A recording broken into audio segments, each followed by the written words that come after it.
I guess I'll start talking about the surgeries I went through. Like, the first surgery, well, was the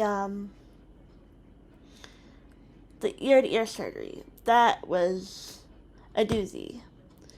That surgery sucked balls, because when you waked up, you felt like you could barely see anything and you could remember nothing.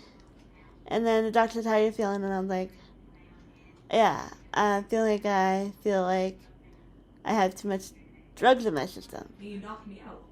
You knocked me out there. That's what I'm saying.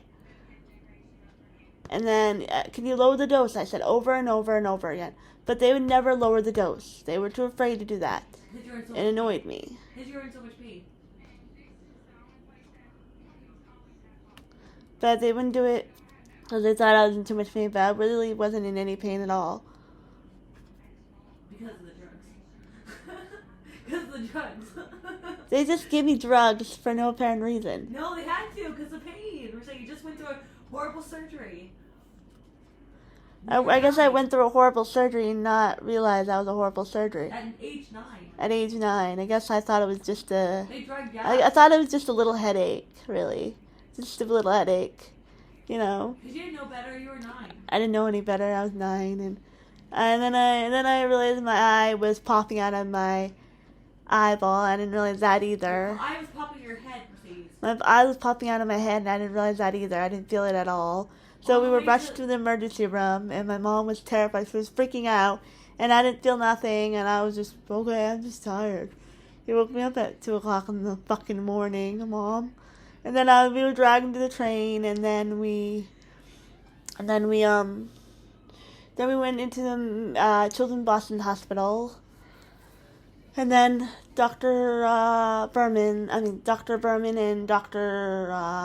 Mulligan started preparing for another fixing the ear-to-ear surgery again, the second time.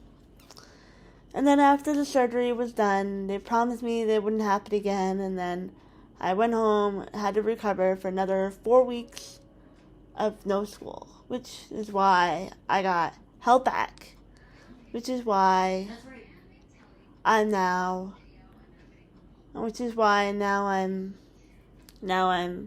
older than most kids, which I got bullied for being older than most kids because of all the surgeries I did, so they always felt awkward around me, having an older kid around.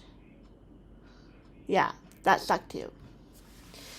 Anyways, another surgery I had was the back surgery, which was much, much more painful. I actually felt that when I woke up. I just wanted to go back to bed because it was so painful. And then I just kind of ignored the doctor because not wanting to wake up from it. Yeah, I should have woke up when the doctor woke me up, and but I didn't. Stitches from ear to ear on top of your head. It's very scary.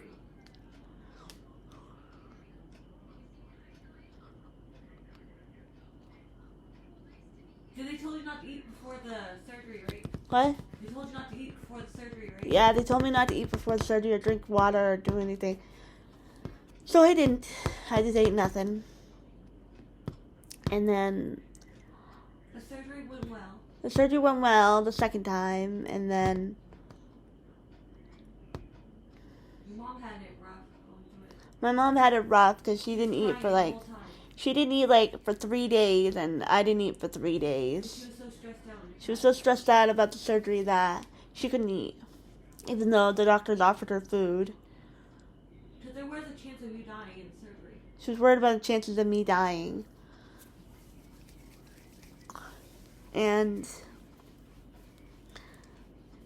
just finish. So, anyways, I went through a lot to look this way, and if you don't think I look pretty, then fuck off.